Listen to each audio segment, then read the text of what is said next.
विकासाय पापध्वान्तक्षयाय च श्रीमानाविरभूद्भूमौ रामानुजदिवाकरः श्रीमानाविरभूद्भूमौ రామానుజదివాకరః.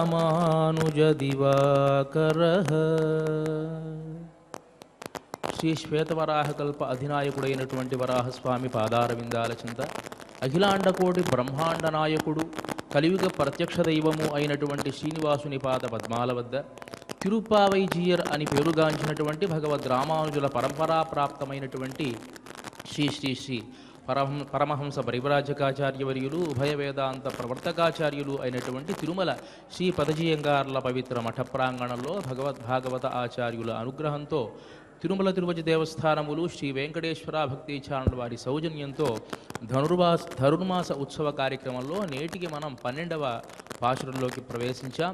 ప్రతిరోజు మాదిరిగానే ముందుగా భగవద్ రామానుజుల వైభవాన్ని కొంత తెలుసుకుని కార్యక్రమంలోకి ప్రవేశిద్దాం. ఛన్నస్త్వితో ద్రుతగతోసి గుహానిగూఢం నారాయణం బత కథం విశదీచకర్ధ ఏకో భవాన్ కథముపేత్య చ వైశ్వరూప్యం సంఖ్యాతిగాన్ క్షపణకాన్ క్షపయా బభూవ. శ్రీ వాఘూల వీరరాఘవాచార్య స్వామి వారు అనుగ్రహించినటువంటి రామానుజ అతిమానుషస్తవంలోని శ్లోకం ఇది. భగవద్ రామానుజుల వైభవాన్ని ఈ విధంగా తెలియజేస్తున్నారు. రామానుజ, పూర్వం ఒకానొక సందర్భంలో క్రిమికంఠ చోళుడు అనేటువంటి ఆ చోళరాజు బాధను భరించలేక నీవు శ్రీరంగపట్టణాన్ని విడిచిపెట్టి మేల్కోటై అనేటువంటి క్షేత్రానికి వెళ్ళి అక్కడ ఉండేటువంటి తిరునారాయణ స్వామిని ఉత్సవమూర్తిని తీసుకుని వచ్చి ఆ క్షేత్రం యొక్క వైభవాన్ని ఇనుబడింపజేశావు కదా. అదే సందర్భంలో ఆ క్షేత్రానికి దగ్గరగా ఉన్నటువంటి రాజు జైనమతస్థుడైనటువంటి వాడు విఠలదేవరాయుడు అనేటువంటి వాడు నిన్ను ఆశ్రయించి విష్ణువర్ధన మహారాజుగా మారాడు. అప్పుడు అక్కడ ఉండేటువంటి జైనులంతా కూడా నీతో వాదించాలి అని వస్తే నువ్వు అడ్డుగా ఒక తెరను ఏర్పాటు చేసుకొని అందరికీ ఒకే సమయంలో ఆదిశేషుడిగా కనిపించకుండా సమాధానం చెప్పావు అని చరిత్ర చెప్తోంది కదా. మరి నీవు ఆదిశేషాంశము అయినప్పుడు శ్రీరంగం నుంచి ఎందుకు పరిగెత్తుకుంటూ మేల్కోటకి రావాల్సి వచ్చింది అని చెప్పి చమత్కారంగా భగవద్ రామానుజుల వైభవాన్ని ఈ శ్లోకంలో తెలియజేస్తారు. మరి అలాంటి భగవద్ రామానుజుల పరంపరకు సంబంధించినటువంటి ఇద్దరు మహనీయులు మనకు ప్రత్యక్షంగా ఇక్కడ వేంచేసి ఉన్నారు. వారికి నా మనఃపూర్వక దండ ప్రణామాలు సమర్పించుకుంటూ కార్యక్రమాన్ని ప్రారంభించవలసిందిగా అభ్యర్థిస్తున్నాను.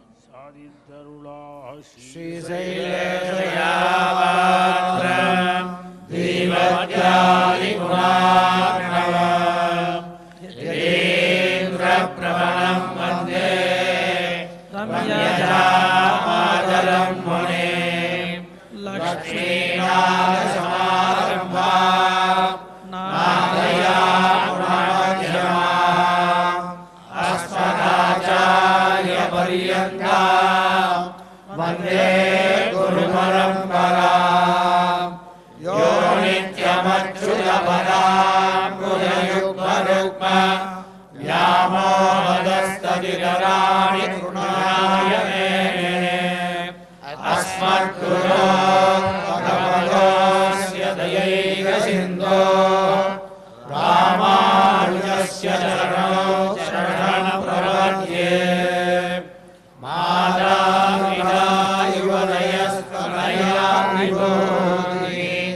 సర్వం యదేన మదన్మయాః ఆద్యస్య నః కులమతే కులాభిరామం శ్రీమత్కరంగ్రియుగళం ప్రణమామి మూర్ధా. ఓం సరస్య మకరాత్మయ పట్టణాయ శ్రీభక్తిసార గుణశేఖర యోగివాహాన్ భక్తాగిరేణ పరకారయనీంద్రమిశ్రాన్ శ్రీమత్పరాంకుశమునే ప్రణతోస్మి నిత్యం. తుంగస్తనగిరితటే సుఖముద్బోధ్య కృష్ణం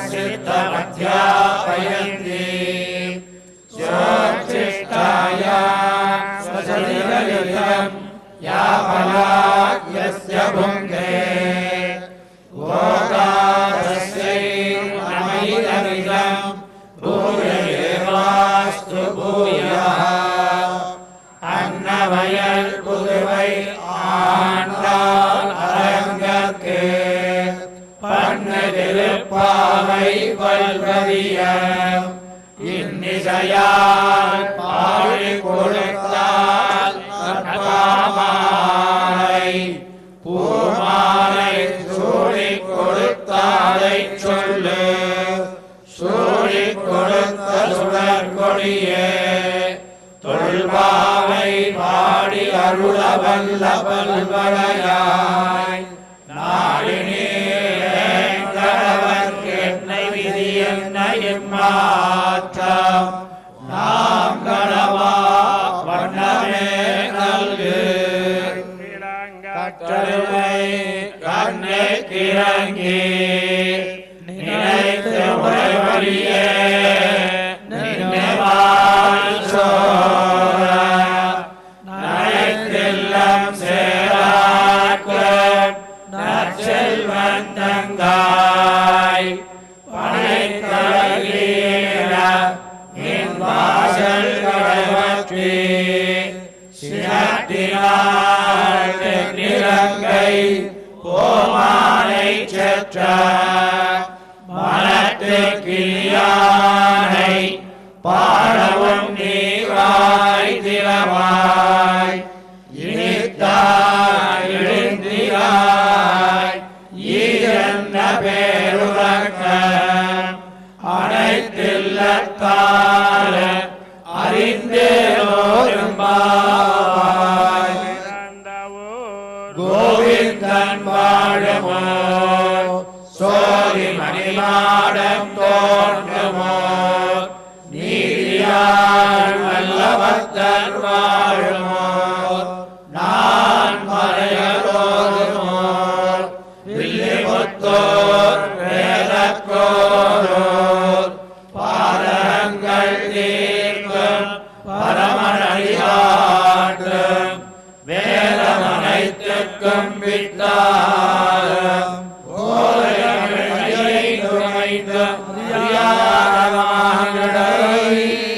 வையம் சுமப்பதும் வம்பு பூரத்தில் ஜகத்துதித்தாய் வாழியே திருப்பாவை முப்பதும் செப்பினாள் வாழியே பெரியாழ்வார் பெற்றெடுத்த பெண் பிள்ளை வாழியே பெரும்போதோர் மாமுனிக்கு பின்னாள் வாழியே ஒரு 140 உரைத்தாள் வாழியே உயரங்கற்கே கண்ணே உகந்தளித்தாள் வாழியே மறுவாரும் திருவள்ளி வளநாடி வாழியே வன்குருவை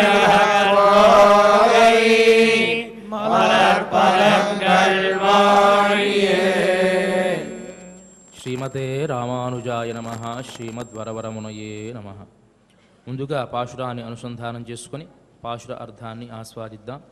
கனைத்திளங்கத்தெருமை கண்ணக்கிரங்கி நினைத்து முலவழியே என்னுபால் சோர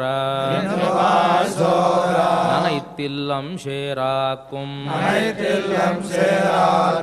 அச்சல்வன் தங்காய் பனித்தலை விழ வாசல் கடைபத்தி சினத்தினால் தென்னிலங்கை ஓமானை செத்த மனத்து கிணியானை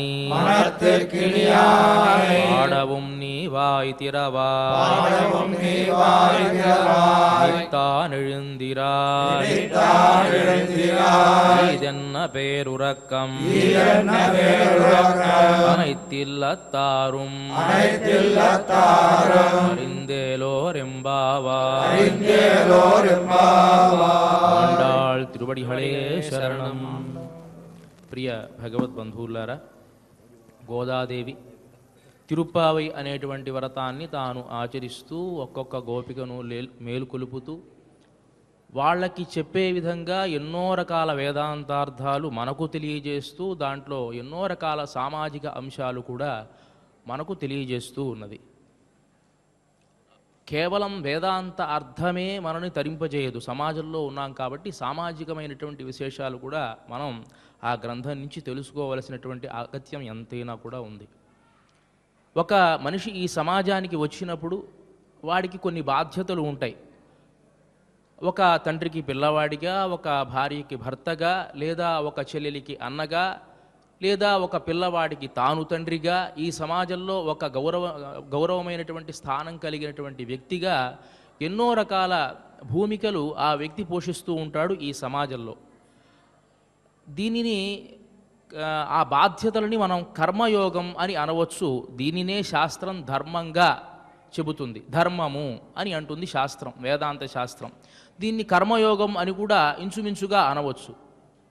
మరి ఆ వ్యక్తి ఆ బాధ్యతలు తాను నిర్వర్తిస్తూ ఉన్నప్పుడు, అంటే ఒక తండ్రికి పిల్లవాడిగా, లేకపోతే ఒక భార్యకు భర్తగా ఇట్లా నిర్వర్తిస్తూ ఉన్నప్పుడు వాళ్ళ నుంచి ఏమీ ఆశించకుండా తాను గనక తన బాధ్యత నిర్వర్తిస్తే ఇంచుమించు దానినే వేదాంత శాస్త్రంలో నిష్కామ కర్మ అని అంటాం.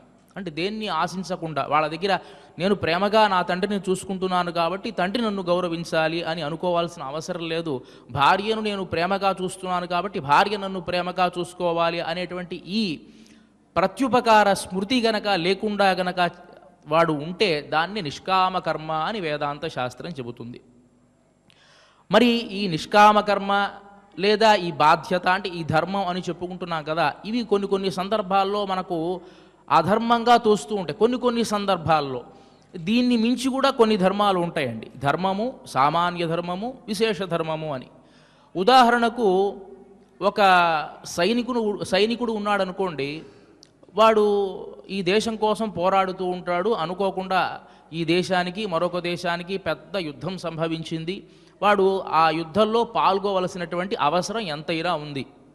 అదే సందర్భంలో వాడికి ఒక ఉత్తరం వచ్చింది ఇంటి నుంచి, తల్లికి ఒంట్లో బాగుండలేదు, చరమదశలో ఉంది అని. దేన్ని వాడు ఎన్నుకోవాలి? అంటే దేశం కోసం పోరాడాలి అనేటువంటి దాన్ని తాను లక్ష్యంగా పెట్టుకోవాలా, లేకపోతే తల్లికి ఒంట్లో బాగుండలేదు కాబట్టి తల్లిని తాను గమనించాలి, తనకు జన్మనిచ్చింది తల్లి కాబట్టి అని దాన్ని అనుకోవాలా? దేన్ని అతను లక్ష్యంగా తీసుకోవాలి? ఇది మనం గమనించాల్సినటువంటి అవసరం ఎంతైనా ఉంది. అంటే సామాన్యమైనటువంటి ధర్మం, విశేషమైనటువంటి ధర్మం. అంటే కర్మలో కూడా విశేషమైనటువంటి కర్మ, సామాన్యమైనటువంటి కర్మ అని ఒకటి ఉంటుంది. అలాంటి ఆ ధర్మానికే ఎన్నో నిగూఢమైనటువంటి రహస్యాలు పెద్దవాళ్ళు తెలియజేశారు. దానినే గోదామ్మ కూడా ఇవాల్టి రోజున మనకు ఈ పాశురం ద్వారా తెలియజేస్తుంది. చూసేటువంటి వాడికి ఒకవేళ ఆ సైనికుడు గనక యుద్ధానికే ప్రాముఖ్యతను ఇచ్చి యుద్ధంలో పాల్గొన్నాడు అనుకోండి, బంధువర్గంలో ఉన్నటువంటి వాళ్ళంతా తిట్టుకుంటూ ఉంటారు. తల్లి మీద ప్రేమ లేదు, తల్లిని చూసుకోలేదు, కనీసం జన్మనిచ్చిన తల్లి అనేటువంటి ప్రేమ కూడా కనికరం కూడా లేకుండా వెళ్ళిపోయాడు, దుర్మార్గుడు అని బంధువర్గం తిడుతూ ఉంటుంది. కానీ దేశాన్ని గురించి ఆలోచించేటువంటి వాడు ఎంత గొప్పవాడో తెలుసా అండి? తల్లిని కూడా విడిచిపెట్టి తల్లికి ఆరోగ్యం బాగలేదు అని తెలిసినా కూడా ఈ దేశం కోసం తన ప్రాణాలు ఒడ్డి తాను యుద్ధం చేశాడు అని ఆ రకంగా కీర్తిస్తారు. ఏది ఏమైనా కొన్ని సందర్భాలలో ధర్మాన్ని వారు చూసేటువంటి పరిస్థితిని బట్టి మారిపోతూ ఉంటుంది. ఏది ముఖ్యమైనది, ఏది అముఖ్యమైనది అని తెలుసుకోవాల్సిన బాధ్యత ఎంతైనా ఉన్నది. ఇవాల్టి ఈ పాశురంలో సరిగ్గా అలాంటి విషయాన్నే గోదామ మనకు తెలియజేస్తూ ఉంది. ఏమిటి? కనైత్ ఇళంగ తిరుమై కన్నుకిరంగి నినైత్ మూలైవழியே నిన్ను బాల్ శోర నైనైతుల్లం షేరాక్కుం నచ్చల్వంతంగాయ్ అని. గోపబాలకులకు ఉండేటువంటి లక్షణం ఏమిటి అంటే, వాళ్ళ వృత్తి ఏమిటి అంటే కృషి గోరక్ష వాణిజ్యం. అంటే పాడి పంటలు చూసుకోవాలి, అదే సందర్భంలో ఆవుల పాడినంతా కూడా వాళ్లే చూసుకోవాలి, అదే సందర్భంలో వ్యాపారాన్ని చూసుకోవాలి. ఇది వాళ్ళకి ఉండేటువంటి విద్యుక్తమైనటువంటి ధర్మం. ఇందాకే మనం చెప్పాం, వేదాంతము సామాజికత కొన్ని సందర్భాల్లో కలిసి ఉంటుంది. మనమేమి వేదాంతం అంటే అంతా విడిచిపెట్టేమి ఉండం, సమాజంలో జీవిస్తూ ఉంటాం. అదే సందర్భంలో దాని మీద ప్రత్యుపకార బుద్ధి లేకుండా చేస్తే అదే నిష్కామమైనటువంటి కర్మ అని చెప్పుకున్నాం కదా. ఇక్కడ నీ విద్యుక్తమైనటువంటి ధర్మాన్ని భగవద్గీతలో కృష్ణ పరమాత్ముడు చెప్తాడు కదా, స్వకర్మణ తమభ్యర్చ్య సిద్ధిం విందంతి మానవః అని. స్వకర్మణ తనకు నియమింపబడినటువంటి కర్మ ఏదైతే ఉందో దానినే భగవత్పరంగా తాను చేసి మోక్షాన్ని పొందుతాడు మనిషి అని కృష్ణ పరమాత్మ చెబుతాడు. అలాంటి ఆ సందర్భంలో గోకులంలో ఉండేటువంటి గోపబాలకులందరికీ ఉండేటువంటి విద్యుక్తమైనటువంటి ధర్మం ఏమిటి అంటే పాడి పశువుల్ని జాగ్రత్తగా కాపాడుకోవడం, వారి వారి వ్యాపారాన్ని జాగ్రత్తగా చూసుకోవడం. మరి ఈ గోపబాలుడు ఏమి చేస్తున్నాడు అంటే వాటిని పడచెవినే పెట్టి తాను నిన్నటి భాషలలో కత్తిక్కరవై కడంగళ్ పలహారందు షత్తార్ తిరలయ్య చంద్రశరి చెయ్యమని కీర్తించాం కదా. ఎన్నో రకాల గో సంపద ఉంటే ఆ గోవులన్నింటినీ కూడా తానే పాలు పితికి వెళ్ళేవాడు ఆ గోపబాలుడు. అది ఒక రకమైనటువంటి ధర్మం. తన ధర్మాన్ని తాను నిర్వర్తించేటువంటి ఒకానొక గోపబాలుడు యొక్క ప్రస్తావన నిన్నటి రోజున చేసి ఇవాళ ధర్మ సంకటమైనటువంటి పరిస్థితి. ఈ గోపబాలుడు ఏం చేస్తున్నట్ట అంటే కనయిత్ ఇళంగత్ ఎరుమై, గేదెలన్నీ కూడా ఉన్నాయి, తొలిచూరు బిడ్డలు, అవి కొన్ని రోజులుగా ఉన్నటువంటి బిడ్డలు. వాటిని అలాగే విడిచిపెట్టి, అంటే గేదెని ఒకచోట కట్టేస్తాడు, దూడని ఒకచోట కట్టేశాడు, దాన్ని పట్టించుకోకుండా వెళ్ళిపోయాడు ఈయన. కనయిత్ ఇలంగ తెరుమై కన్రు కిరంగి అంటే కనయిత్ ఎప్పుడైతే ఆ దూడలు దూరంగా ఉండి ఆకలితో అరుస్తూ ఉన్నాయో ఈ గేదెలకేమో పాలు చేపుకు వచ్చి భరించలేక కనయిత్ అరచి అరచి ఇళంగ తిరుమై కన్నుకు ఇరంగి తన బిడ్డ యొక్క పరిస్థితిని చూసి జాలి వేసి ఇరంగి నినయిత్ ములయవయ్యే నిన్ను బాలు చొర తలచుకుందట. తన బిడ్డ వచ్చి పాలు తాగుతోంది అని తలచుకొని నినయిత్ ములయవయ్యే ఆ చనుబాల దగ్గర నుంచి నిన్ను బాలు చొర ఎడతెరిపి లేకుండా అలాగే కారుస్తూ ఉన్నది ఆ గేదెలన్నీ కూడా. వాటి యొక్క మూగజీవులు కదండి, వాటి పరిస్థితి ఎలా ఉంది చూడండి, ఎంత దయనీయంగా ఉంది. అలా విడిచిపెట్టి వెళ్ళిపోవచ్చా వీడు అంటే ఆ గేదెల్ని అట్లా విడిచిపెట్టేసేసి వాడు వెళ్ళిపోయాడు. ఎందుకు వెళ్ళిపోయాడండి అని అంటే కృష్ణ పరమాత్మ కోసం వెళ్ళిపోయాడు. అక్కడ ఇందాకే మనం చెప్పాం, ధర్మము విశేషమైనటువంటి ధర్మము, సామాన్యమైనటువంటి ధర్మము అని రెండు రకాల ధర్మాలు ఉంటాయి.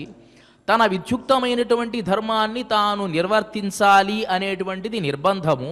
అదే సందర్భంలో విశేషమైనటువంటి ధర్మం గనక వచ్చినట్లయితే సామాన్య ధర్మానికి ముందుగా ప్రాముఖ్యత ఇవ్వకుండా విశేష ధర్మానికి ప్రాముఖ్యత ఇచ్చి తర్వాత సామాన్య ధర్మాన్ని నిర్వర్తించాలి.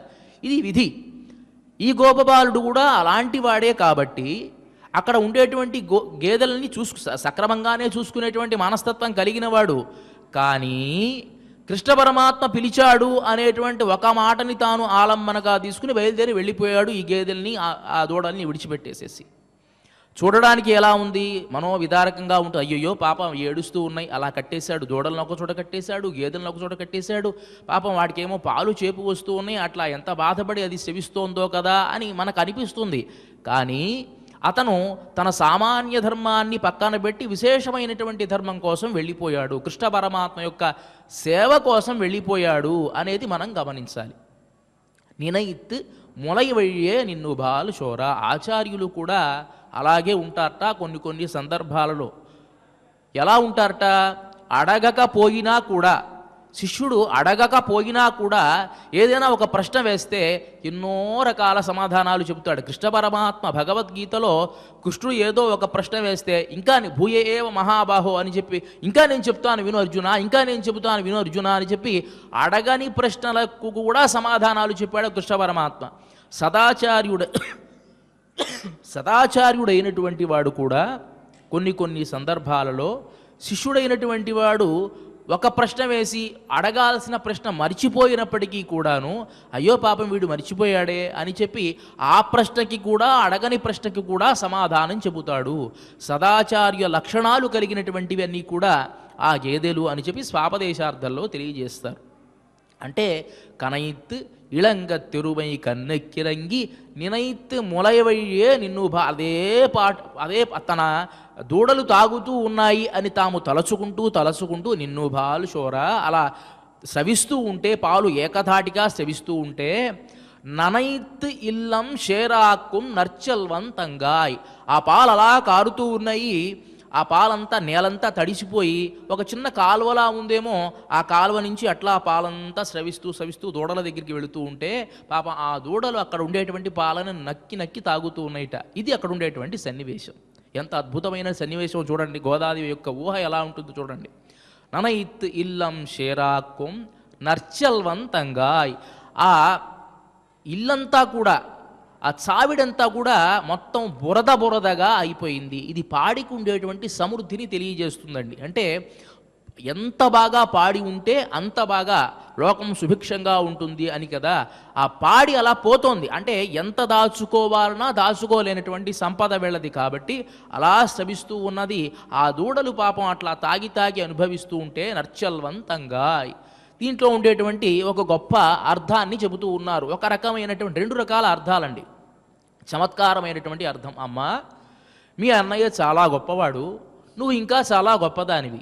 ఏమిటి అంటే మీ అన్నయ్య మీదే ఆధారపడినటువంటి ఆ గోవులని ఆ గేదెలని అన్నీ కూడా మీ అన్నయ్య సామాన్య ధర్మము అని విడిచిపెట్టి భగవత్ కైంకర్యాని కోసం వెళ్ళిపోయాడు మీ అన్నయ్య. నువ్వేం చేస్తున్నావో తెలుసా? నీ మీదే ఆధారపడ్డటువంటి మమ్మల్ని విడిచిపెట్టి భగవద్ అనుభవంలో మునిగిపోయావు. ఇది ఆ గేదెల పరిస్థితే మాది కూడాను. ననైత్తిల్లం షేరాక్కుం నచ్చల్వ. ఆ గేదెలు ఎలాంటివో మేము అలాంటి వాళ్ళమే. మీ అన్నయ్య ఏమో దాన్ని విడిచిపెట్టి వెళ్ళిపోతే నువ్వేమో మమ్మల్ని విడిచిపెట్టి భగవద్ అనుభవం చేస్తూ ఉన్నావమ్మా అని ఒక రకమైనటువంటి అర్థం. ఇంకో అర్థం ఏమిటి అంటే గేదెలు ఆవులు ఉన్నాయనుకోండి, సహజంగా మనం భగవంతుని యొక్క సేవకు దేన్ని ఉపయోగిస్తాం చెప్పండి? ఆవు పాలనే ఉపయోగిస్తాం. ఆవు పాలే ప్రతిదానికి, ఒక యజ్ఞానికి కానీ ఒక అభిషేకానికి కానీ దేనికైనా సరే ఆవు పాలనే వినియోగిస్తాం, కానీ గేదె పాలను వినియోగించాం. గేదె పాలు తాగవచ్చు అండి, కానీ గేదె పాలు కేవలం మన కోసం మాత్రమే వినియోగించుకుంటాం. కానీ ఆవు పాలు భగవంతుని సేవకు ఉపయోగిస్తాం, మనకు ఉపయోగించుకుంటాం. కానీ ఆవుకు ఉండేటువంటి ప్రత్యేకత ఏమిటంటే దైవాని కోసమే అర్పింపబడేటువంటిది కాబట్టి అది కామధేనువైంది. ఇక్కడ చెప్పేటువంటి సందర్భంలో ఎరుమై అన్నారు కదా, అంటే గేదెల ప్రస్తావనే చేశారు కానీ ఆవుల ప్రస్తావన చెయ్యాల. అంటే ఆవుల పాలు పితికి వెళ్ళిపోయాడు కానీ గేదెలు అలా విడిచిపెట్టేశాడు. అంటే అర్థం ఏమిటి అంటే ఈ గోపబాలుడికి భగవంతుని మీద అభినివేశమే తప్ప, అంటే భగవత్పరమైనటువంటి విషయాలలో ఆసక్తి ఎక్కువ కానీ వ్యావహారికమైనటువంటి విషయాలలో ఆసక్తి లేనటువంటి వాడు అని ఇక్కడ స్వాపదేశార్థాన్ని చెప్తారు ఆచార్యులు. అంటే తనకేమీ ఆశించరట. అంటే గేదె పాలు దానికే కోసమే కదా, మనం తాగడం కోసమే కదా గేదె పాలు. దాని అభిషేకాన్ని ఉపయోగిస్తామా లేకపోతే ఏదైనా పూజకు ఉపయోగిస్తామా, దేనికి ఉపయోగిస్తాం? కేవలం మనం తాగడం కోసమే ఉపయోగించుకుంటాం గేదె పాలని. ఆవు పాలు అలా కాదు, భగవంతుని కోసం ఉపయోగిస్తాం. అంటే అతనికి ఈ గోపబాలుడికి పారమార్థికమైనటువంటి విషయాల మీద ప్రత్యేకమైన శ్రద్ధ ఉంది కానీ ఇహలోకమైనటువంటి విషయాలలో అంతగా ఆసక్తి లేదు. అంటే తన గురించి తాను ఆలోచించడు, పరమాత్మ గురించి ఆలోచించేటువంటి లక్షణాలు కలిగినటువంటి వాడు ఈ గోపబాలుడు అని చెబుతూ నర్చల్వంతంగా. ఈ గోపబాలుడు ఎలాంటి వాట అంటే మంచి సంపద కలిగినటువంటి వాడు. లక్ష్మణో లక్ష్మీ సంపన్న అని రామాయణం కీర్తిస్తుంది. అంటే ఎంత ఐశ్వర్యం కలిగినటువంటి వాడో కదా అని కీర్తిస్తుంది రామాయణం. ఎంత ఐశ్వర్యం కలిగినటువంటి వాడండి అంటే రామచంద్రమూర్తి రాజ్యాన్ని విడిచిపెట్టి వెళ్ళిపోయాడు, అయోధ్య సామ్రాజ్యాన్ని. కానీ లక్ష్మణస్వామి మాత్రం కైంకర్య సామ్రాజ్యాన్ని ఎప్పుడూ విడిచిపెట్టలేదుట.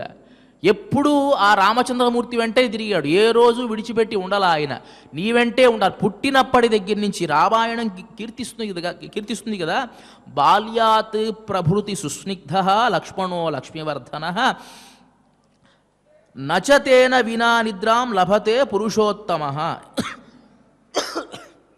అంటే ఆ రాముడు కూడా ఎలాంటి వాట అంటే నచతేన వినా నిద్రాం లభతే పురుషోత్తమ మృష్టమన్నం ఉపానీతం అశ్నాది నచ తం వినా అని కీర్తిస్తాడు. రామచంద్రమూర్తి పడుకోవాలి అంటే పక్కన లక్ష్మణస్వామి లేనిదే పడుకోడు. ఆయన పడక కదండి. అంటే ఆదిశేషుడు యొక్క అంశే కదా. ఆదిశేషుడు లేకపోతే ఎక్కడన్నా పడుకుంటాడు, కింద పడుకుంటాడు ఆ స్వామి. అలా పడుకోకూడదు కదా. వెంటనే ఎప్పుడు ఆయన అవతరిస్తూ ఉంటాడు, ఎప్పుడు కూడా ఆయనకి పక్కన వెన్నుదన్నుగా. కాబట్టి పక్కనే లక్ష్మణస్వామి లేకపోతే రాముడికి నిద్ర రానిరా. అంతే, అదే అంటాడు, నచతేన వినా నిద్రాన్ లభతే పురుషోత్తమ. పక్కన గనక లక్ష్మణస్వామి లేకపోతే ఈయన నిద్రపోనే పోడు రామచంద్రమూర్తి. మృష్టమన్నముపానీతం మష్నాతి నచ తంబిన. ఏదైనా ఒక పదార్థాన్ని తీసుకుని వచ్చి రామచంద్రమూర్తి ముందు పెడితే లక్ష్మణుడు లేకుండా తినడట ఈ రామచంద్రమూర్తి. అంత ప్రేమ. ఎంత ప్రేమ అంటే ఈ లక్ష్మణుడికి ఎలాంటి ప్రేమ? ఆయన నదేవలోకాక్రమణం నామరత్వం అహమృణే ఐశ్వర్యం త్రిషు లోకేషు కామయే నత్వయా విన. రాముడు అడవులకు బయలుదేరుతున్నాడు అంటే లక్ష్మణస్వామి ముందే ధనుస్సు పట్టుకుని బయలుదేరి ముందు వెళ్ళిపోయాడు. నేను కూడా వస్తున్నాను అన్నయ్య. ఎక్కడికి బయలుదేరుతున్నావురా అంటే నేను నీతో పాటే వస్తాను. ఆయన అంటున్నాడు కదా, నదేవలోకాక్రమణం, నాకు దేవలోకం అవసరమే లేదు.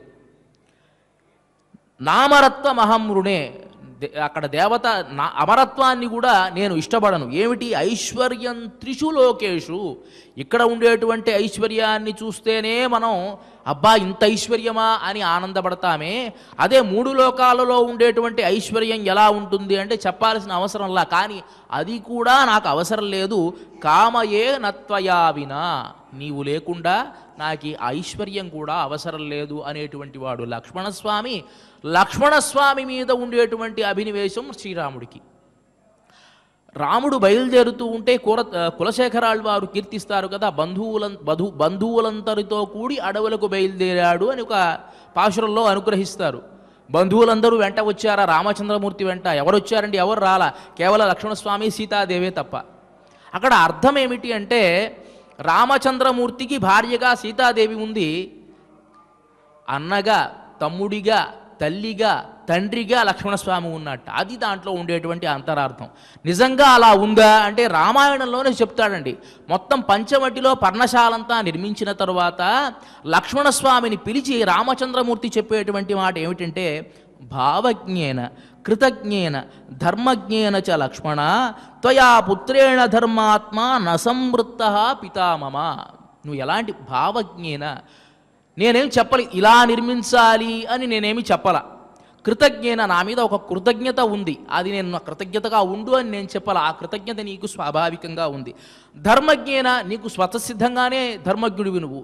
ఇలాంటి నీవు త్వయా పుత్రేణ ధర్మాత్మ, నువ్వు ఎలాంటి వాడివి? నువ్వు నాకు పుత్రుడు లాంటి వాడి. పుత్రేణ ధర్మాత్మ నసంవృత్త పితామమ, నా తండ్రి చనిపోలేదయ్యా, నీ రూపంలో నన్ను కట్టి కాపాడుతూ ఉన్నాడు. సహజంగా ఇల్లు కట్టాలన్నా ఏం చేయాలైనా మన పెద్దవాడు మన వెన్నుదన్నుగా ఉండి ఇదిగో ఇట్లా నిర్మిస్తే బాగుంటుంది అని పెద్దలంతా కూడా సలహా ఇచ్చి నిర్మిస్తారే, ఆ విధంగా తండ్రే నీ రూపంలో నన్ను కాపాడాలి అని చెప్పి నా వెంట తిరుగుతున్నాడయ్యా అని అంటాడు ఆయన. పితాపుత్రేణ ఇదేంటి నసంవృత్త, నా తండ్రి చనిపోలేదు, నీ రూపంలో ఉన్నాడు. పుత్రేణ, నాకు నువ్వు కుమారుడిగా ఉన్నావు. అంటే ఇలాంటి బంధాలు ఎప్పుడెప్పుడు ఎలా ఉండాలో ఆ సందర్భంలో లక్ష్మణస్వామి ఆయా కైంకర్యాలు. ఇప్పుడు ఒక ఇల్లు నిర్మించాలి అంటే ప్రత్యేకంగా ఒక ఇల్లు నిర్మించేస్తాడు. భార్యతో కలిసి ఉన్నాడు కదా రామచంద్రమూర్తి, ఏకాంతంగా ఒక గది ఉండాలి, ఇదంతా చెప్తాడా? ఏమయ్యా లక్ష్మణ, నువ్వు మాత్రం భార్యని విడిచిపెట్టిరా, నాకు మాత్రం గది కట్టు అంటాడా? చెప్పాల్సిన అవసరంలా. లక్ష్మణస్వామి ఊహిస్తాడు. భావజ్ఞేన, ఎప్పుడు ఎలా ప్రవర్తించాలో ఎలా ఉండాలో అది నీకు తెలుసయ్యా, నా మనసులో మాట చెప్పాల్సిన అవసరంలా. ప్రత్యేకంగా ఒక గది నిర్మించు అని, అది నిర్మిస్తావు. భావజ్ఞేన కృతజ్ఞేన, ఇలా ఉన్నటువంటి వాడివి నీవు అని చెప్పినట్లుగా లక్ష్మణస్వామి ఏ విధంగా అయితే రామచంద్రమూర్తి యొక్క సేవలో నిమగ్నమై ఉంటాడో, ఇందాకే మనం చెప్పాం లక్ష్మణస్వామిని భార్యని విడిచిపెట్టి వెళ్ళిపోయాడు కదండి. న్యాయమా? కానీ న్యాయం కాదు వాస్తవానికి. కానీ దేనికోసం విడిచిపెట్టి వెళ్ళిపోయాడు? పరధర్మమైనటువంటి రామచంద్రమూర్తికి సేవ చేయడం కోసం రాజ్యాన్ని, భార్యను, తల్లిదండ్రులని విడిచిపెట్టి వెళ్ళిపోయాడు. కాబట్టి పరధర్మమైనటువంటి రామచంద్రమూర్తిలో తన మనస్సుని లగ్నం చేశాడు. కాబట్టి విశేషమైన ధర్మాన్ని తాను అవలంబించాడు. కాబట్టి లక్ష్మణస్వామి చాలా గొప్పవాడు. అదే విధముగా ఈ గోపకుడు కూడా సామాన్యమైనటువంటి తన గేదెలకు పితకాల్సిన పాలు పితకకుండా దాన్ని దూరంగా కట్టేసేసి తన ధర్మాన్ని విడిచిపెట్టి దేనికోసం వెళుతున్నాడు? కృష్ణ పరమాత్మ సేవ కోసం వెళ్ళాడు. కాబట్టి ఇతను కూడా ధర్మాత్ముడే. నర్చల్వం, మంచి ఐశ్వర్యం కలిగినటువంటి వాడు. లక్ష్మణస్వామి ఎట్లా అయితే లక్ష్మీ సంపన్నుడో నీ అన్న కూడా అలాంటి వాడమ్మా, లక్ష్మీ సంపన్న అని చెప్పినట్టుగా నర్చల్వంతంగా అలాంటి అన్నకు తోడ పుట్టినటువంటి దానివి నువ్వు. ఇందాకే చెప్పాం కదా వ్యంగ్యంగా, మీ అన్న ఎలాంటి వాడో నువ్వు కూడా అలాంటి దానివే అని చెప్తూ నచ్చల్వంతంగా పని తలై వియ్య నిన్ వాషల్ కడైభక్తి. మేమేం చేస్తున్నాం? నీ వాకిటికి వచ్చాం. ఇదేమో హేమంత ఋతుకాలం కదా, చక్కగా పైనుంచి ఏమో ఆ మంచు తుంపర్లు పడుతూ ఉంటాయి, అదొక రకంగా ఇబ్బంది. పని తలై వియ్య నిన్ వాషల్ కడ, కింద చూస్తేనేమో ఇదంతా కూడా బురదగా ఉంది. చలికాలంలో ఏ భోజనం చేసినా ఏది చేసినా చేతులన్నా కడుక్కోవచ్చు, కానీ కాళ్ళు కడుక్కోవాలంటే ఒక్కసారి చాలా ఇబ్బంది అండి. చలికాలంలో ఒక్కసారి జువ్వమంటుంది ఎవరికైనా సరే. అలాంటిది మాకేదైనా సుఖం ఉందా అంటే చలికాలంలో పైనుంచి మంచు పడుతోంది, కింద నుంచి ఏమో ఈ పాల ప్రవాహం చల్లగా ఉంటుంది. ఈ మంచులో మేము ఏం చేస్తున్నాం? నిన్ వాషల్ కడైభక్తి, నీ వాకిట గుమ్మాన్ని పట్టుకొని వేళ్లాడుతూ ఉన్నాం. దయచేసి నువ్వు కిందకి దిగి రావాల్సింది అని చెబుతూ వాషల్ కడైభక్తి షినత్తినాల్ తెన్నిలంగై కోమానై చెత్త. ఇక్కడ చమత్కారంగా వ్యాఖ్యానం చెప్తారండి. ఎంత వ్యాఖ్యానం అంటే షినత్తినాల్ తెన్నిలంగై కోమానై చెత్త. ఇది రామావతార వృత్తాంతాన్ని వర్ణించేటువంటిది. వీళ్ళంతా ఎక్కడ ఉన్నారు? గోకులంలో ఉన్నారు. బృందావనానికి ఇవాళ కూడా మనం వెళితే రిక్షావాడి దగ్గర నుంచి ఎవడైనా సరే, అడుక్కు తినేవాడైనా ఎవరైనా సరే, ఒకవేళ మనం అడ్డంగా నిలబడ్డాం అనుకోండి, ఏమంటాడో తెలుసా? జరగండి అంటాడు. రాధే రాధే అంటాడు. రాధే రాధే రాధే రాధే ఇదే అంటాడు తప్ప వేరే అండు. జరగండి అని కూడా చెప్పడు. రాధే రాధే రాధే రాధే అంటాడు. వాడు ఇదే వాడి ఒక ఊతపదం అన్నమాట వాడికి. అలాంటి ఆ బృందావనంలో సరే రాధే రాధే వినపడవచ్చు. కృష్ణుడి కాలంలో కృష్ణకృష్ణానే వినపడాలి, వేరే వినపడడానికి వీల్లేదు. రామచంద్రమూర్తిని ధ్యానం చేయవచ్చునా? తులసీదాసు గారికి రామచంద్రమూర్తి అంటే చాలా ఇష్టం అట. ఈ తులసీదాస్ గారు ఏం చేశారు అంటే ఒకానొక సందర్భంలో బృందావనానికి వెళ్ళారు. వెళ్ళి అక్కడ తులసీ ఘాట్ అని ఒకటి ఉంటుందండి. అక్కడ తులసీ ఘాట్ అని ఒక ఉంటుంది. అక్కడ వెళ్ళి ఆయన రామాయణం పారాయణ చేస్తూ ఉన్నారు. పారాయణం చేస్తూ ఉంటే కృష్ణ పరమాత్మ వచ్చేట దాన్ని ఇబ్బంది పెట్టడానికి. వచ్చి ఆయన సౌందర్యాన్ని చూపిస్తూ ఉంటే తులసీదాస్ గారు అంటారు కదా, ఏమయ్యా నేను రాముడి యొక్క పరవశంలో ఉంటే నువ్వు మధ్యలో వచ్చి నన్ను ఇబ్బంది పెడుతూ ఉన్నావు, నా తపస్సుకి భంగం కలిగిస్తూ ఉన్నావు అంటాడు. వాస్తవానికి రాముడైతే ఏమిటి, కృష్ణుడైతే ఏమిటి, నిజమే కాదట్టలా. కానీ ఏకాంత భక్తి, ఏకాకి భక్తి అంటారు. అంటే భక్తిలో కూడా పొరపాటున కూడా అలా సడలి వెళ్ళిపోకూడదు. మనకు ఉత్తరాఖండలో రామచంద్రమూర్తి అవతార సమాప్తి చేసేటువంటి సందర్భంలో ఆయన అందరికీ కూడా మోక్షాన్ని ఇచ్చాడు. అందరికీ మోక్షాన్ని ఇచ్చి హనుమంతుడిని పిలిచాడు. ఎంత సేవ చేశాడు నిజంగా! హనుమంతుడు చేసినటువంటి సేవకి మించింది ఈ లోకంలో ఏదైనా ఉందా? అలాంటి వాడు వస్తే ఆయనతో నాడు నీ మోక్షాన్ని ఇస్తానయ్యా అని అంటే ఆయన అంటాడు కదా, స్నేహోమే పరమోరాజన్ త్వయి నిత్యం ప్రతిష్ఠిత భక్తిశ్చ నియతావీర భావో నాన్యత్ర గచ్చతి అని అంటాడు. ఓ రామచంద్రమూర్తి, స్నేహోమే పరమో రాజన్ త్వయి నిత్యం ప్రతిష్ఠిత. ఈ స్నేహం, ఈ ప్రేమ ఉన్నదే పూర్తిగా ప్రతిష్ఠింపబడింది నీ మీద. అంటే ఇది ఇటు నుంచి అటు వెళ్ళనే వెళ్ళదు ఈ ప్రేమ. భక్తిశ్చ నియతావీర, భక్తి కూడా నీ మీదే ఉంది. భావ న అన్యత్ర గచ్చతి. మోక్షలోకానికి వెళితే అక్కడ నువ్వు శంఖచక్రాలు ఇవన్నీ పట్టుకుని ఉంటావు, నాకు చూడబుద్ధి అవ్వదయ్యా. ఇక్కడ చక్కగా రామచంద్రమూర్తిగా, సీతాపతిగా, లక్ష్మణస్వామికి అన్నగా ఇలా చూడడం నాకు ఇష్టము. ఈ భావాన్ని నుంచి నేను రాలేకపోతూ ఉన్నాను. ఆ దాస్యం ఎలా ఉందంటే ఎప్పుడూ రామచంద్రమూర్తికే నేను దాస్యాన్ని చెయ్యాలి. రామచంద్రమూర్తి దగ్గర దాసోహం కోసలేంద్రస్య అని చెప్పినటువంటి వాడిని దాసోహం విష్ణుదేవస్య అని చెప్పలేను, దాసోహం కృష్ణదేవస్య, దాసోహం కోసలేంద్రస్య చెప్పడమే నాకు ఇష్టం. కాబట్టి నేను రాను. త్వయి నిత్యం ప్రతిష్ఠిత భక్తిశ్చ నియతావీర భావ న అన్యత్ర గచ్చతి. ఈ భావం, ఈ ఉద్దేశము, ఈ ఊహ వేరే చూడాలి అన్నా కూడా వెళ్ళడం లేదు, నువ్వంటేనే నాకు ఇష్టం అని అంటాడు. వీళ్ళు ఇక్కడ ఈ గోకులంలో ఎప్పుడూ కృష్ణ ధ్యానం చేస్తూ ఉంటారు కదా, మరి ఇక్కడ రామధ్యానం వినపడవచ్చునా? హరినామస్మరణ చేసేటువంటి చోట సహజంగా అంటూ ఉంటాం, ఎవరైనా హరినామస్మరణ చేస్తూ ఉంటారు, వెంటనే ఒక శివ శివ అన్నాడు అనుకోండి, అపచారం అపచారం అని చెప్పి ఒక్కొక్కరు ఒక రకంగా ఉంటారు. ప్రతిదీ భక్తే, శివభక్తి చేయవచ్చు, విష్ణుభక్తి చేయవచ్చు, ఏదైనా భక్తే, భక్తిలో ఏ దోషము లేదు. కానీ అత్యంత భక్తిలో ఉన్నప్పుడు అది దోషంగా మనకు కనిపిస్తూ ఉంటుంది. దీనికి ఒక చిన్న ఉదాహరణ చెప్తానండి. ఒక రాగ ఆలాపన చేస్తున్నాడు అనుకోండి, ఒక కళ్యాణి రాగాన్ని పాడుతూ ఉంటాడు. ఆ కళ్యాణి రాగంలో అది శుద్ధ మధ్యమ రాగం అని అంటాం మామూలుగా. సరే, ఆ కళ్యాణి రాగం ఒక బృందగానం చేస్తూ ఉంటే పక్కన ఉండేటువంటి వాడు సంగీత విద్వాంసుడే వెంటనే శంకరాభరణ రాగాన్ని పాడాడు, అది శుద్ధ మధ్యమ రాగం, అంటే శుద్ధ మధ్యమం ఉంటుంది. ఇది సంగీతమే, అది సంగీతమే, ఇది కర్ణాటక సంగీతమే, అది కర్ణాటక సంగీతమే.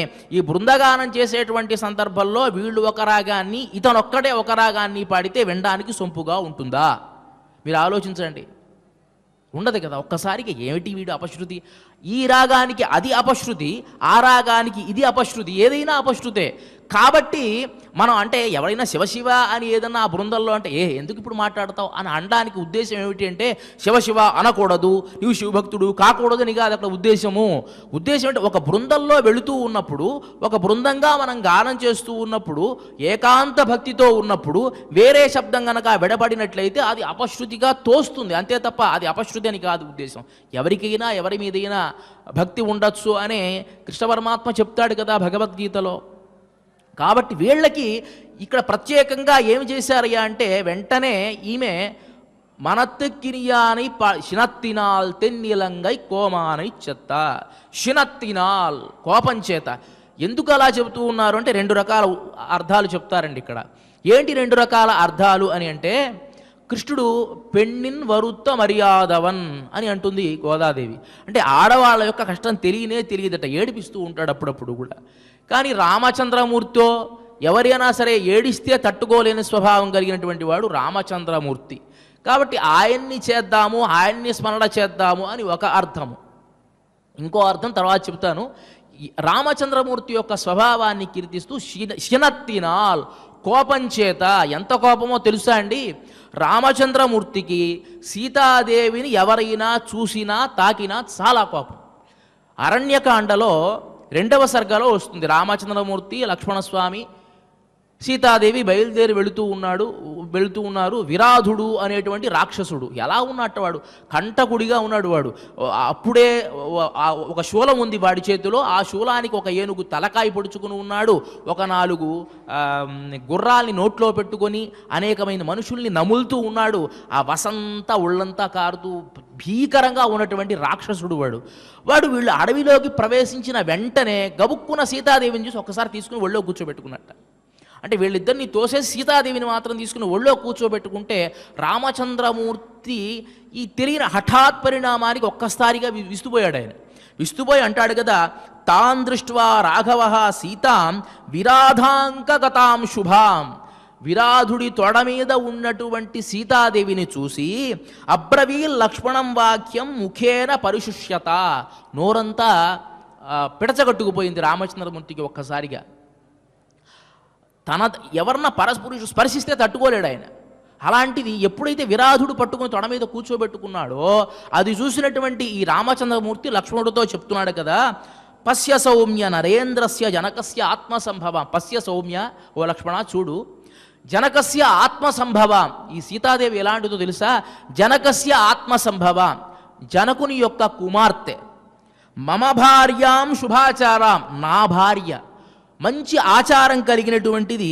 విరాధాంకే ప్రవేశితాం, విరాధం యొక్క ఒడిలో ఉన్నటువంటిది. అంటే ఎందుకు ఈ 2 వాక్యాలు ఉపయోగించాడు అంటే, జనక మహారాజు చాలా పరాక్రమం కలిగినటువంటి వాడు, గొప్ప వేదాంతి.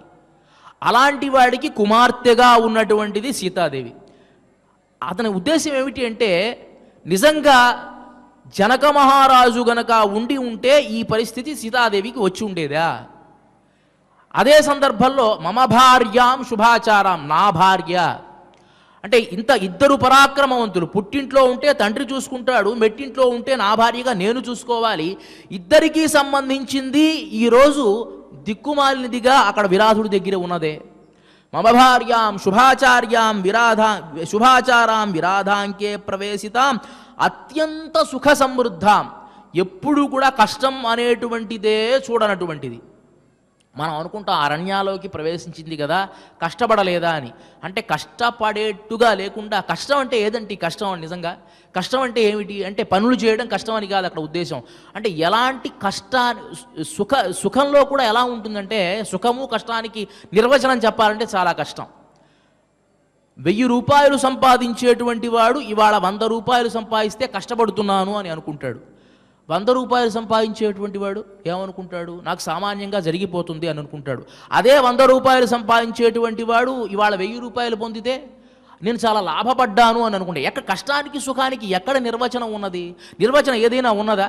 ఇది కష్టము ఇది సుఖము అని. సుఖము కష్టము రెండే అండి. ఏమిటంటే మనకిష్టమైనటువంటి చోట మనకిష్టంగా మనం ఉంటే అది సుఖము, మనకిష్టం లేని చోట ఎంత సుఖంగా మనం ఉన్నా అది కష్టమే. ఇది సుఖానికి కష్టానికి ఉండేటువంటి వ్యత్యాసం. ఇక్కడ ఈయన సుఖ సమృద్ధం అంటే అరణ్యాలకు వచ్చింది కదా, ఏం సుఖపడింది అంటే సుఖం ఏం పడకుండా ఏమి లేదండి. సీతాదేవి వంట చేయకుండా లేదు, సీతాదేవి రామచంద్రమూర్తికి సేవ చేయకుండా ఏమీ లేదు, సీతాదేవి లక్ష్మణస్వామికి వంట చేయకుండా ఏమీ లేదు, అన్నీ చేసింది ఆవిడ.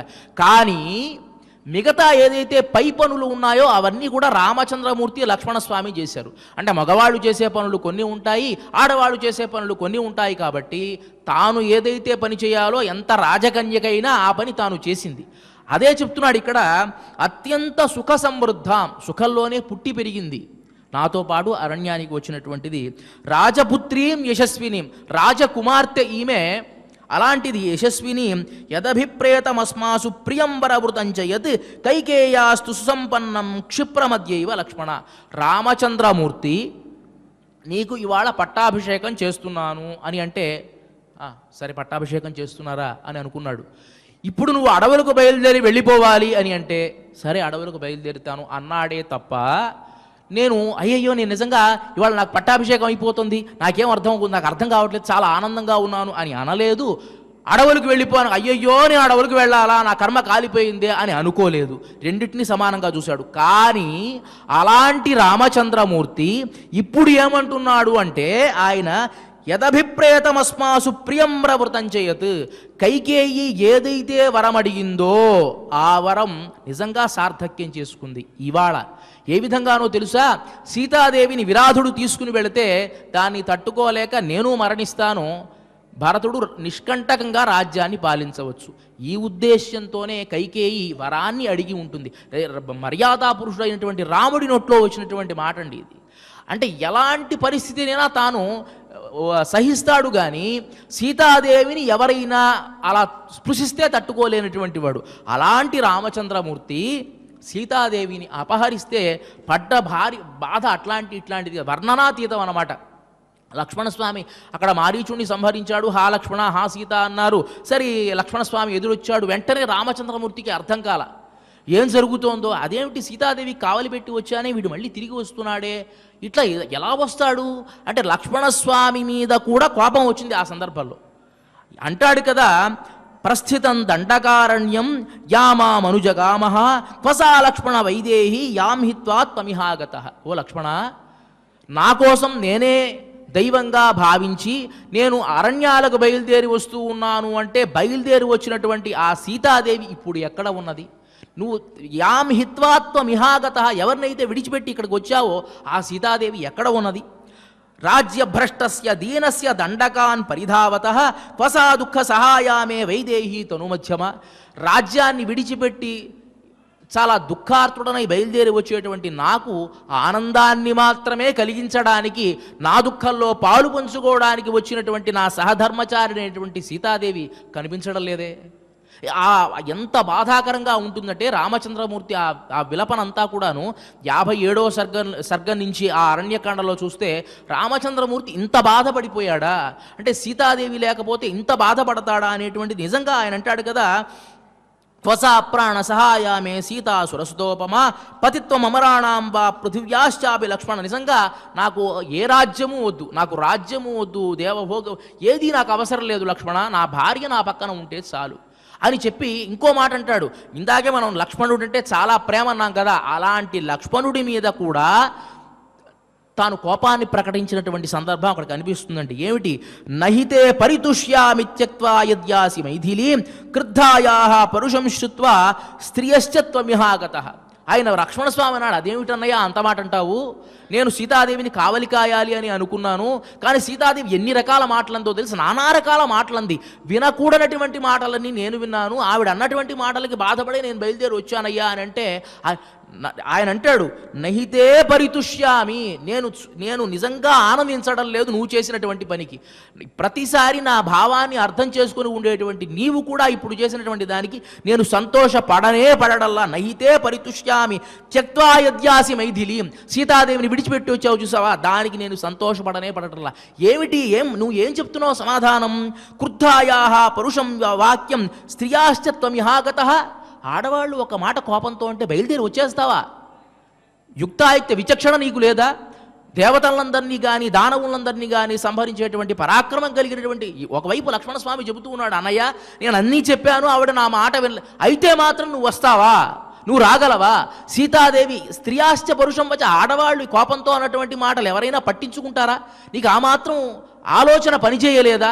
నైతే పరితుష్యామి, నేను సంతోషపడడం లేదు అని రామాయణంలో ఒక్కసారి అన్నటువంటి మాట, అదే ఒకసారి కడపడిసారి లక్ష్మణస్వామి, ఇంకెక్కడా ఎప్పుడు అనలా రామచంద్రమూర్తి. అంటే సీతాదేవి అంటే ఎంత ప్రేమో మనం దీన్ని చూసి గమనించాలి. అంటే భార్యాభర్తల సంబంధాన్ని, అంటే రావణాసురుడు చాలా తెలివిగలవాడు, అక్కడ సీతాదేవి అపహరణం కూడా చాలా జాగ్రత్తగా చేశాడు. ఏమిటి అంటే రాముడితో యుద్ధం ప్రత్యక్షంగా చేస్తే గెలవలేనయ్యా, కాబట్టి సీతాదేవిని గనక అపహరిస్తే పరాక్రమవంతుడైనటువంటి రాముడు మరణిస్తాడు. నిజంగా అలాంటి పరిస్థితి రామచంద్రమూర్తిది. ఆ విలపనం చూస్తూ ఉంటే సీతాదేవి ఒకవేళ ఆయన అంటాడు అక్కడ, ఏ సీతాదేవి నువ్వు నాకు కనిపిస్తూ ఉన్నావు అంటే ఏం మాట్లాడాలో కనిపించడలా వాస్తవానికి, నువ్వు దాక్కున్నావు, ఆ చెట్ల మధ్య దాక్కున్నావా, ఈ పుట్టల మధ్య దాక్కున్నావు, నాకు కనిపిస్తూ ఉన్నావు, నన్ను ఏడిపించకు సీత అని చెప్పి ఆ విలపనం అంతా కూడా రామాయణంలో చూస్తే సీతాదేవి అంటే రామచంద్రమూర్తికి ఎంత ప్రాణమో మనకు తెలుస్తుంది. మరి అలాంటి సీతాదేవిని అపహరించాడు కాబట్టి శినత్తినాల్ తెన్నిలంగై కోమానై చెత్త, అలాంటి ఆ పరాక్రమవంతుడైనటువంటి, అంటే ఆ లంకా నగరాన్ని దక్షిణంలో ఉండేటువంటి లంకా నగరాన్ని పాలించేటువంటి రావణాసుని శనత్తినాల్ తెన్నిలంగై కోమాని చెత్త సంహరించినటువంటి వాడు మనత్తుకు ఇనియానై, మనస్సుకు ఆహ్లాదాన్ని కలిగించేటువంటి వాడు అని చెప్పి, ఈ ఆహ్లాదాన్ని కలిగించడం అంటే భట్టర్ వారు సహస్రనామ భాష్యంలో రామో విరామో విరజో మార్గో నేయో నయో నయ అనేటువంటి దానికి వ్యాఖ్యానం చేస్తూ అంటాడు కదా, ఇతఃపరం మృత సంజీవనం రామ వృత్తాంతం అని. అంటే ఇక్కడి నుంచి చనిపోయేటువంటి వాడిని కూడా బతికించగలిగినటువంటి రామ వృత్తాంతాన్ని నేను చెప్పబోతూ ఉన్నాను అని అంటారు భట్టర్ వారు వ్యాఖ్యానాలు. రామో విరామో విరజో అనేటువంటి ఆ పదాల్ని వ్యాఖ్యానం చేసేటువంటి, అంటే చనిపోయేటువంటి వాడు కూడా ఒక్కసారిగా లేచి నిలబడాలి అనుకునేటువంటి పదం రామ పదం కాబట్టి ఇక్కడ సరిగ్గా దానికే మనత్తుకు ఇనియాని, మనస్సుకి ఆహ్లాద కలిగించేటువంటి వాడు అని చెప్పి చెప్పడం ఎందువల్ల అంటే, ఇందాక మనం ఒకటేమో ఆడవాళ్ళు బాధపడుతూ ఉంటే చూడలేని మనస్తత్వం కలిగినటువంటి వాళ్ళు అని ఒకటంటే, ఇక్కడ ఇంకోటి ఏమిటంటే ఈ రామ నామాన్ని గనక ఒక్కసారి చెబితే, రామనామాన్ని చెప్తావా నువ్వు, కృష్ణుడు కదా ఇక్కడ గోకులంలో ఉంది అని లేచి వస్తుందేమో అని చెప్పి మనత్తెక్కినియానై పాడవున్ని వాయితిరవాయ్ అలా చెప్తూ ఉంటే, నువ్వు కనీసం మారు కూడా మాట్లాడలేదమ్మా అని చెప్తూ పాడవున్ని వాయితిరవాయ్ ఇనిత్తాన్ ఎళిందిరా ఈదన్న పేరు రక్కం, ఇదేమిటమ్మా ఈ పెద్ద నిద్ర, ఇదన్న పేరు రక్కం అనైతిల్లత్తారుం అరిందు, చుట్టుపక్కల ఉండేటువంటి వాళ్ళంతా కూడా నిన్ను లేపేటువంటి మనిషితో వాళ్ళంతా లేచి మేము లేచామని వచ్చేట్టున్నారు, నువ్వు మాత్రం లేవడం లేదేమో అని చెప్పి ఇనిత్తాన్ ఎళిందిరా ఈదన్న పేరు రక్కం అనైతిల్లత్తారుం అరిందు, వాళ్ళు తెలుసుకుని వచ్చేట్టుగా ఉన్నారు, నువ్వు మాత్రం లేవడం లేదేమా అని చెప్పి ఇవాల్టి ఈ గోపబాలికను చమత్కారంగా వాళ్ళు మేలుకొల్పి తమ గోష్ఠిలోకి చేర్చుకొని ముందుకు సాగుతూ ఉన్నారు. ఇక ఇవాల్టి ఈ కార్యక్రమంలో చివరి అంశమైనటువంటిది ఆండాళ్ అనుగ్రహంతో శ్రీమతి తెలిగిచర్ల కందాడి సీతమ్మ గారు తెలిగించినటువంటి తిరుప్పావైలోని కనైతిలంగ తిరుమై అనేటువంటి ఈ పాశురానికి ఆ పరమాత్ముతో అధిక సంబంధము అనేటువంటి ఈ గేయాన్ని తిరుమల తిరుపతి దేవస్థాన ఆస్థాన విద్వాంసులు శ్రీ గరిమళ బాలకృష్ణ ప్రసాద్ గారు స్వరపరచడం జరిగింది. ఈ గేయాన్ని ఎస్వి సంగీత నృత్య కళాశాల అధ్యాపకులు డాక్టర్ కొమాండూరి వెంకటకృష్ణ గారు నాద నీరాజన మంటపం ద్వారా ఆలాపన చేస్తారు. దాన్ని ప్రత్యక్ష ప్రసారం ద్వారా మనం వీక్షించవచ్చు. ఇక ఇవాటి ఈ కార్యక్రమాన్ని క్షమాప్రార్థన నుంచి మంగళం వరకు మనమంతా కలిసి పారాయణ చేసి ముగిద్దాం. అధ క్షమా ప్రార్థనా యదక్షరపదభ్రష్టం మాత్రాహీనం చ యద్భవేత్ తత్సర్వం క్షమ్యతాం దేవ నారాయణ నమోస్తుతే.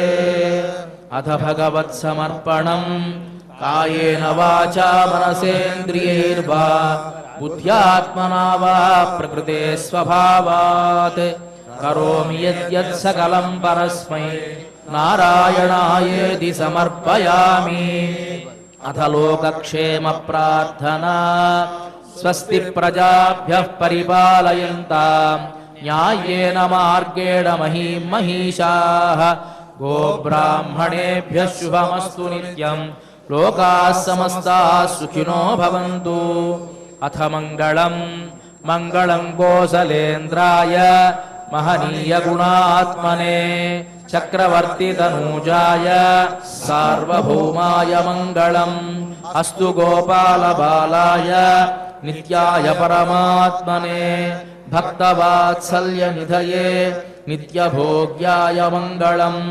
శ్రీమత్యై విష్ణు చిత్తార్య మనోనందన హేతవే నందనందన సుందర్యై నిత్యమంగళం.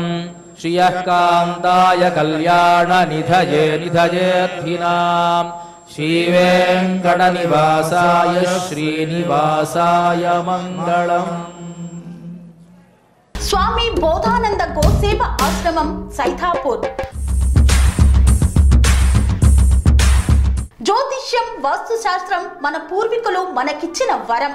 దుర్గాదేవి కాలభైరవ ఉపాసనతో వాక్సిద్ధి పొందిన శ్రీ శ్రీ బోధానందగిరి స్వామివారు మీకు ఎలాంటి సమస్యలున్నా వాటిలో ముఖ్యంగా ధన నష్టం, ఆరోగ్య నష్టం, భార్యాభర్తల మధ్య గొడవలు, ప్రేమించుకున్న వారు దూరం అవడం, ఎన్ని సంబంధాలు వచ్చినా పెళ్లి ముడి పడకపోవడం, రోడ్డు ప్రమాదాలు, అప్పుల బాధలు, వ్యవసాయంలో నష్టాలు, పెద్దల మాట పిల్లలు వినకపోవడం, ఆరోగ్య శాంతి, గృహశాంతి, మనశ్శాంతి లేకపోవడం, ఇలాంటి సమస్యలు ఉన్నట్లయితే ఒక్కసారి స్వామీజీని కలవండి.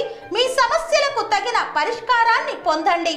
అంతేకాక అన్ని రకాల వ్యాధులకు గోపంచగవ్య మరియు మూలికా వైద్యం చేయబడును.